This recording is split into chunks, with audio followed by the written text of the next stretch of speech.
अस्सलाम वालेकुम मेरे पाकिस्तानियों। आज पाकिस्तान के जो हालात हैं इसके कसूरवार कोई और नहीं बल्कि सिर्फ पाकिस्तान की आवाम है।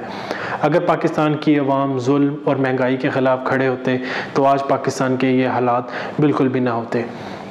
कुछ दिन कबल भारत ने G20 ममालिक कॉन्फ्रेंस की मेज़बानी की, जिसके अंदर बड़े ममालिक ने शिरकत की। इस कॉन्फ्रेंस के बाद भारत दुनिया के अंदर एक ताकतवर और मजबूत तरीन मुल्क बनकर उभर रहा है। अमेरिका हो, तुर्की, सऊदी अरब, जितने भी बड़े ममालिक, उन सब ने मिलकर भारत के साथ चलने की यकीन दहानी कराई, जबकि पाकिस्तान इस वक्त तनहा खड़ा है। पाकिस्तान के अंदरूनी मामलात इतने ख़राब हो चुके हैं कि कोई भी मुल्क पाकिस्तान के साथ चलने को तैयार ही नहीं है। पाकिस्तान में अब तक सिर्फ यही फ़ैसला नहीं हो सका कि इलेक्शन 90 दिन बाद करवाने हैं या 5 महीने बाद। मुल्क इस वक्त इन हालात में है कि पाकिस्तान की आवाम बिजली के बिल देने से कासिर है।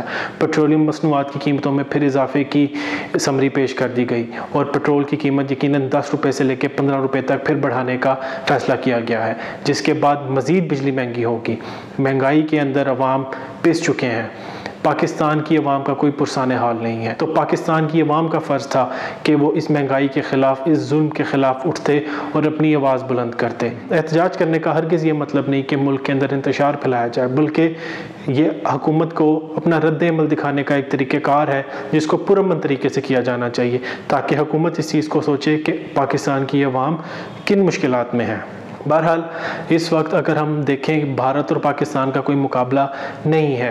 भारत इस वक्त एक दुनिया की बहुत बड़ी मईशत बनकर उभरी है। अब ख़बर आपके लिए ये थी कि सदर आरिफ अलवी पर बहुत दबाव है कि वो इलेक्शन की तारीख का ऐलान ना करें।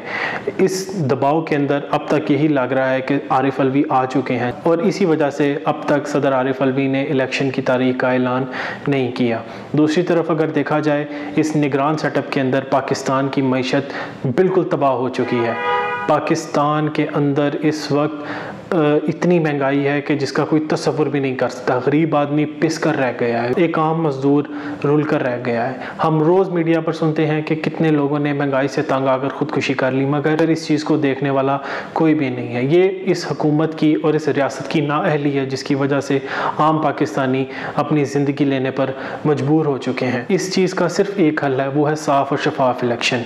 इस इलेक्शन के बाद कोई भी हुकूमत बनाए, उससे फ़ायदा सिर्फ पाकिस्तान की आवाम का होगा, क्योंकि वो मुश्किल फ़ैसले कर सकेगी। और इस वक्त पाकिस्तान को आगे ले जाने के लिए मुश्किल फ़ैसले करने की ही ज़रूरत है। इस वक्त पाकिस्तान के अंदर सिर्फ़ और सिर्फ नई हुकूमत ही मुश्किल फ़ैसले कर सकती है, और मुश्किल फ़ैसले वो कर सकती है जिसके साथ आवाम की सपोर्ट हो और आवाम जिसकी तायीद करे। लेकिन इस वक्त हमारे मुल्क के अंदर सियासी इंतकाम लिया जा रहा है, अपने मुखालफीन से बदले लिए जा रहे हैं, उनके ऊपर मुकदमात बनाए जा रहे हैं। हाल ही में उस्मान डार को भी कराची से अगवा कर लिया गया। अब तक ये मालूम नहीं हो सका कि उस्मान डार को कहाँ रखा गया है। इसी तरह इमरान खान के केसेस की समाअत होनी थी, जिनके अंदर उन्होंने ज़मानत दायर कर रखी थी, मगर अब तक वो केसेस नहीं लगाए गए। अदलिया भी इस वक्त दबाव में है, जिसकी वजह से वो कोई फ़ैसला नहीं कर पा रही।